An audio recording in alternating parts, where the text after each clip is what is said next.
दिल्ली में नगर निगम चुनावों से ठीक पहले कूड़े पर सियासी कोहराम मच गया है। मुख्यमंत्री अरविंद केजरीवाल ने बीजेपी के खिलाफ मोर्चा खोलते हुए गाजीपुर लैंडफिल साइट पहुंचने का ऐलान किया था। उनसे पहले बीजेपी कार्यकर्ता काले झंडे लेकर उनका विरोध करने पहुंच गए।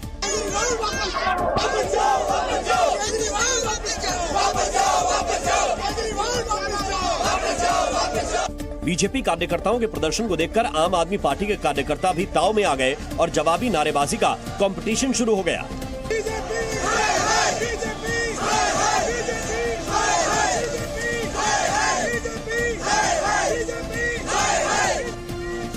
बीच सड़क पर छिड़ी विरोध की इस जुगलबंदी में आम जनता हर बार की तरह फंस गई, जिसके पास कोसने के अलावा कोई और चारा नहीं था। नौटंकी चल रहा है इन लोगों का, नेता लोगों का, पब्लिक परेशान है।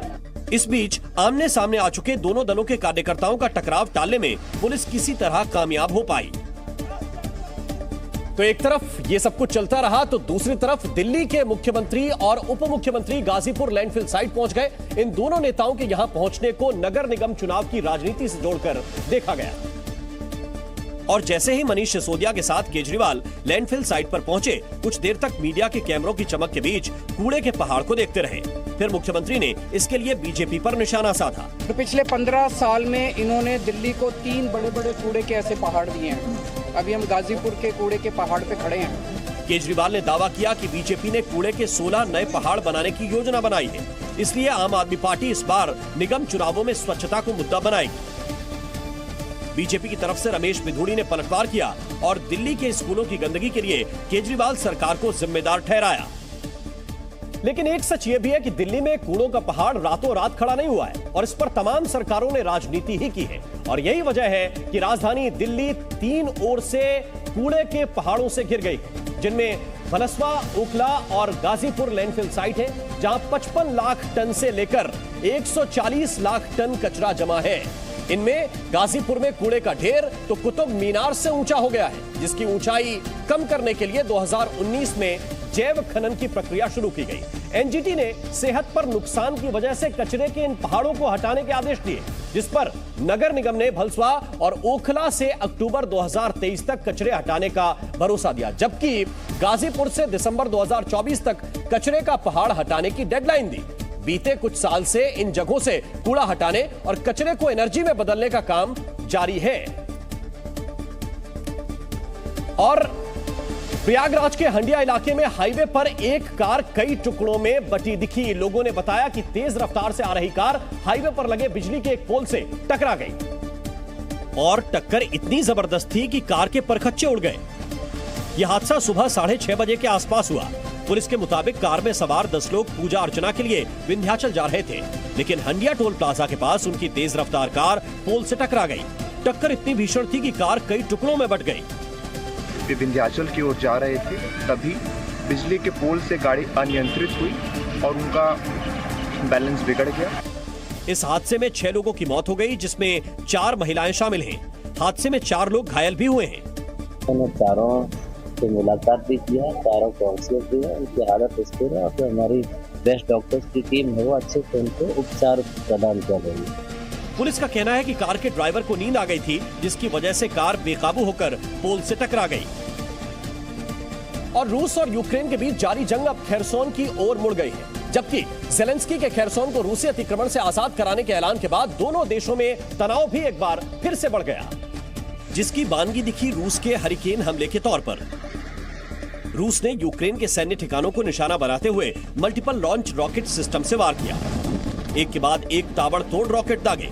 यही नहीं, रूस ने यूक्रेन के बाखमुत रीजन पर मिसाइल हमला भी किया, जहां उसे यूक्रेन की सेना तगड़ी चुनौती दे रही है। दरअसल व्लादिमीर पुतिन अब यूक्रेन के खिलाफ हमलों को तेज करना चाहते हैं, ताकि उस पर अतिरिक्त दबाव पड़े और उसके सैनिकों का मनोबल टूट जाए। हालांकि ऐसा होता नजर नहीं आ रहा है, क्योंकि यूक्रेन की सेना रूस के खिलाफ लगातार हल्ला बोल रही है। यूक्रेन रूसी सेना पर हवाई हमले कर रहा है। ज़ेलेंस्की की फौज जमीन पर रूस की राह में कांटे बिछा रही है। इतना ही नहीं, यूक्रेन की फौज रूस के शहरों को भी टारगेट कर रही है। यूक्रेन की सेना ने रूस के शाख्तर्स्क शहर पर भारी बमबारी की, जिसकी वजह से वहां के एक ऑयल डिपो में आग लग गई। हालांकि आग लगने की वजह से किसी की मौत तो नहीं हुई, लेकिन आसमान में शोले नजर आए और पूरा इलाका धुआं-धुआं हो गया। इसके अलावा यूक्रेनियन सेना की वॉलेट बटालियन ने भी रूसी ठिकानों को निशाना बनाते हुए गोले दागे। In general, we are strengthening our positions everywhere at the front line, reducing the capabilities of the enemy, destroying its logistics and preparing good news for Ukraine. जबकि यूक्रेन ने वीडियो फुटेज जारी करते हुए रूस के 2 टैंक, 3 बख्तरबंद वाहन और गोला बारूद रखने के 3 ठिकानों को तबाह करने का दावा भी किया। यही नहीं, रूस और यूक्रेन जंग का अभ्यास करते भी नजर आए। रूस ने जहां सीरिया में युद्धाभ्यास किया, तो वहीं यूक्रेन की सेना ऑस्ट्रेलिया में जंग की प्रैक्टिस करेगी। दरअसल ऑस्ट्रेलिया अपने 70 सैनिकों को ब्रिटेन भेजेगा, जो वहां यूक्रेनी सैनिकों को ट्रेन करेंगे। यही नहीं, ऑस्ट्रेलिया ने यूक्रेन को 30 बख्तरबंद वाहन भी भेज दिए। वहीं दूसरी तरफ रूस की सेना ने सीरियाई फौज के साथ युद्धाभ्यास किया, जिसमें रॉकेट लॉन्चर से लेकर लड़ाकू हेलीकॉप्टरों और फाइटर जेट्स ने हिस्सा लिया। सीरिया की मौजूदा सरकार को रूस की कठपुतली सरकार माना जाता है, जो पुतिन के इशारे पर काम करती है। उधर लद्दाख में एलएसी पर जारी तनाव के बीच चीन की एक नई चाल का पर्दाफाश हुआ है।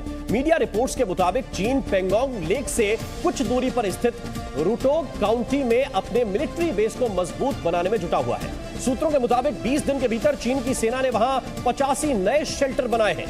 इस इलाके में चीनी फौज के 250 से ज्यादा शेल्टर पहले से ही मौजूद हैं और अब नए शेल्टर बनाकर चीनी फौज वहां अपना बड़ा लॉजिस्टिक सपोर्ट बेस स्थापित करना चाहती है, ताकि भारत के साथ विवाद होने पर उसे आर्मी के बेस कैंप की तरह इस्तेमाल किया जा सके। चीन ने इस छावनी को 2019 में पेंगोंग इलाके में भारतीय सेना के साथ हुई झड़प के बाद विकसित करना शुरू किया था। और रणनीतिक नजरिए से देखें तो रुटोग काउंटी बेहद अहम है, क्योंकि पेंगोंग से इसकी दूरी 100 किलोमीटर है, जबकि चीन के मोल्डो आर्मी कैंप से करीब 110 किलोमीटर की दूरी पर है। और केदारनाथ धाम के कपाट आज शीतकाल के लिए बंद किए गए। केदारनाथ में बाबा केदार के कपाट आज सुबह बंद कर दिए गए। इस दौरान सेना का बैंड और हजारों की संख्या में श्रद्धालु मौजूद रहे। शीतकाल के दौरान भगवान केदारनाथ की पूजा ओंकारेश्वर मंदिर में ही होगी। यमुनोत्री धाम के कपाट भी आज शीतकाल के लिए बंद किए गए। कपाट बंद होने के बाद मां यमुना की उत्सव डोली यमुनोत्री धाम से शीतकालीन पड़ाव मां यमुना के मायके खरसाली के लिए रवाना हुई। पटना में छठ महापर्व के मद्देनजर कलाकारों और छात्रों ने 21 फीट लंबी और 15 फीट चौड़ी पेंटिंग बनाई। गंगा तट पर बनाई गई इस पेंटिंग को Guinness book of world records को भेजा जाएगा। बिहार की राजधानी पटना में छठ पूजा से पहले घाटों की साफ सफाई की जा रही है। वहीं इस साल छठ व्रत के लिए घाटों पर कई श्रद्धालुओं के पहुंचने की उम्मीद जताई जा रही है। ऐसे में सुरक्षा के भी पुख्ता इंतजाम किए गए हैं।